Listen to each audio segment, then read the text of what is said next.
രോഗങ്ങൾ രണ്ട് വിധത്തിലാണുള്ളത്. ജിഞ്ചൈവൈറ്റിസ്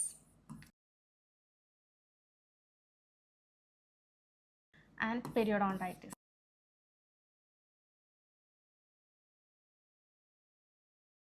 ഇതിൽ ഫസ്റ്റ് വൺ ജിഞ്ചൈവൈറ്റിസ് എന്ന് പറയുമ്പോൾ നമ്മളുടെ മോണയിൽ തന്നെ കാണുന്ന ചെറിയ ഇൻഫ്ലമേഷൻസ് ആണ്. അതായത് ഈ ഫോട്ടോയിൽ കാണുന്ന പോലെ നമ്മളുടെ മോണയിൽ റെഡ് കളറിലായിട്ട് സ്വെല്ലനായിട്ടാണ് ഗംസ് ഉണ്ടാവുക.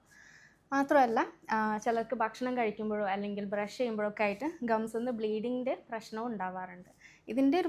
ഇതിൻ്റെ മെയിൻ കോസ് എന്താണെന്ന് വെച്ചാൽ നമ്മുടെ പല്ലിൽ പറ്റി പിടിച്ചിരിക്കുന്ന ഫുഡ് ഡെപ്പോസിറ്റ്സ് ആണ്. അത് പ്രോപ്പറായിട്ട് നമ്മൾ ക്ലീൻ ചെയ്യാതിരിക്കുമ്പോഴാണ് ഈ ഒരു കണ്ടീഷൻ വരുന്നത്. അതേപോലെ തന്നെ ചില സിസ്റ്റമിക് കണ്ടീഷൻസ് ലൈക്ക് ഡയബറ്റീസ് ഒക്കെ ഉണ്ടാകുമ്പോൾ ഇതേപോലെ തന്നെ മോണൻ്റെ ഹെൽത്ത് വീക്ക് ആകും, അപ്പോഴും ഉണ്ടാകും. പിന്നെ ഒരു കണ്ടീഷൻ എന്ന് പറയുന്നത് നമ്മളുടെ ഹോർമോണൽ ഇംബാലൻസ് ഉണ്ടാകുന്ന കണ്ടീഷൻസ്, അതായത് പ്യൂബർട്ടി, അതേപോലെ തന്നെ പ്രഗ്നൻസി ടൈമിലൊക്കെ ജിഞ്ചൈവൽ ഇൻഫ്ലമേഷൻ ആയിട്ട് കാണാറുണ്ട്. ഇതിൻ്റെ ട്രീറ്റ്മെൻറ്റ് എന്താണെന്ന് വെച്ചാൽ നമ്മൾ പ്രോപ്പറായിട്ട് ഓറൽ ഹൈജീൻ കൊണ്ടുപോകുക എന്നുള്ളതാണ്. അതായത് കറക്റ്റ് ബ്രഷിങ്ങും ഫ്ലോസിങ്ങും ഒക്കെ ചെയ്യാം. പിന്നെ എന്തെങ്കിലും ക്ലീൻ ചെയ്യാനുള്ള ടൈം ആയിട്ടുണ്ടെങ്കിൽ 6 month ഒക്കെ ആകുമ്പം എന്തായാലും ഒരു ഡെൻ്റൽ ചെക്കപ്പ് ചെയ്യുമല്ലോ.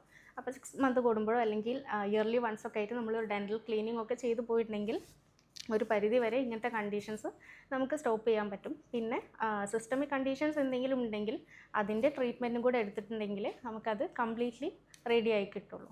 പിന്നെ ഉള്ളതാണ് പെരിയോഡോണ്ടൈറ്റിസ്. ഇതിൽ നമ്മളുടെ പല്ലിനെ സപ്പോർട്ട് ചെയ്യുന്ന സ്ട്രക്ചേഴ്സ്, അതായത് ബോണും കൂടെയൊക്കെ അഫക്റ്റ് ചെയ്യുമ്പോഴാണ് ഈ കണ്ടീഷനിലേക്ക് എത്തുന്നത്. ഇങ്ങനെയുള്ള കണ്ടീഷനിൽ നമ്മൾ പല്ലൊക്കെ ഇളകി വരാനായിട്ടുള്ളൊരു സിറ്റുവേഷനിലായിരിക്കും. ഇത് നേരത്തെ തന്നെ നമ്മൾ കണ്ടുപിടിക്കുകയാണെന്നുണ്ടെങ്കിൽ നമുക്കൊരു ഡീപ്പ് ക്ലീനിങ് അല്ലെങ്കിൽ റൂട്ട് പ്ലെയിനിങ് ഒക്കെ ചെയ്തിട്ടുണ്ടെങ്കിൽ നമുക്ക് കംപ്ലീറ്റ്ലി ക്യൂർ ആയി കിട്ടും. അതല്ല നമ്മൾ വെച്ചുകൊണ്ടിരിക്കുകയാണെന്നുണ്ടെങ്കിൽ പിന്നെ അതൊരു സർജിക്കൽ കറക്ഷൻ്റെ ആവശ്യത്തിലേക്കൊക്കെ പോകും. അതേപോലെ തന്നെ ചിലപ്പം ചില കണ്ടീഷൻസിൽ നമുക്ക് പല്ല് എടുത്തൊഴിവാക്കല്ലാതെ വേറെ ഓപ്ഷനും ഉണ്ടാവണം എന്നില്ല.